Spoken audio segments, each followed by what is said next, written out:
share with you a resource website. People have asked over the years, do you have any templates? It would be helpful to have this. I kind of have a parking lot up on the internet for you all to just download stuff. And I'm going to show you how to get there. It's called My CP Community. Most of the people want to get to the CP session templates. On this side over here are files that you can edit. Whenever we go into facilitate a group, we generate everything on with a computer. It's easy to read versus printing. You do need a color printer, or you need to get rid of this and just get colored cardstock. I use 67-pound cover stock that you can get at Staples. A lot of people have asked for, do you have a template for generating reports? And the answer would be yes. I pulled it up here.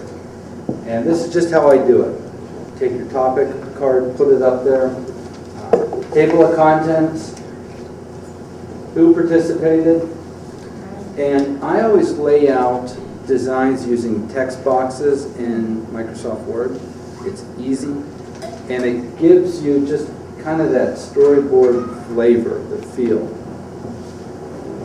So if you think about why you're having this session, it's to accomplish something, and your top ideas, whatever your concept is. So I always start out with what the concept is. Come down to action plans, kicking it in, getting that accountability. And I have a, you can't really see it, update status. I always put that in. It gives you a way to track. And if something is completed, when you get back together as a team, all you have to do is read that it's completed. You don't have to rehash it. So you can really pick up some time. I mean, if something's hung up, spend your time on figuring out how to get it to move forward versus just sitting there and listening to people say they got something done. Communications plan, that's really the meat of a session. And I always, after this, I put in all the other ideas. I include everything that was generated in a compression planning session. It gives you just a way to archive everything. So that's the session template. Over here, you got another cue sheet. So if you lose yours, spill coffee on it, what have you. There's another one up there. Guideline cards as well. We just use the green and the pink, just on the cardstock. Permission meter, the master planning model.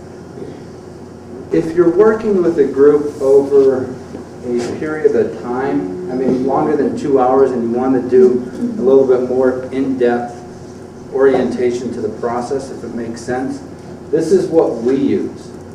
When we go and facilitate and make these up, and it just, you can do it 5-7 minutes. Just give them a quick orientation to compression planning, storyboard system, and pure forms in there. It's helpful to use this to explain the guidelines at this point and the reasoning behind it. And these are the all those phrases that people, you can just see them. People start laughing. It loosens the group up. There's a time to do this and a time not to do this. And when we're exploring, these are the kind of comments that we don't want to hear. The numbering system, when you go to focus, if you take groups off-site to do bigger sessions, typically they tend to be strategic planning sessions. We've tried to dump everything that we can into, we just call it the off-site white paper.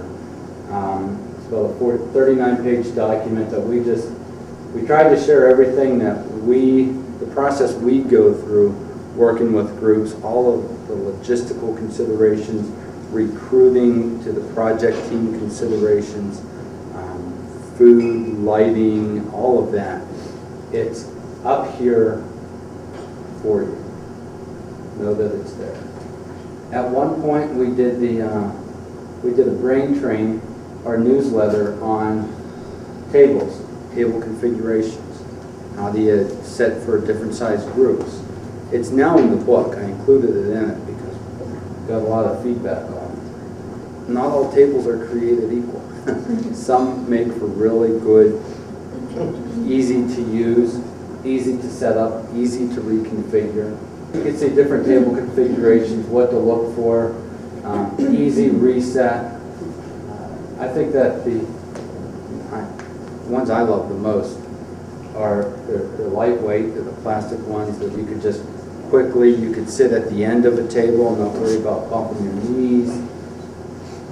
But a lot of places still have these, I don't know what you call it, boats. They're beautiful, but they are so difficult to use with compression planning. They're difficult to use badly with anything, yeah. But they make for a nice picture. We've had a couple of, they're modular tables. Had a couple of, 2 clients that have, they scrapped their boardroom table, the boat, and they went to modulars so that they could do compression planning. This room setup right here was for a group, about 50 people working in just multiple rooms. We had, you could see we had a main meeting room here, and then we broke out and worked the same design. We just had different table breakouts in each of them, so when we went to do the subdivide, we had it all orchestrated.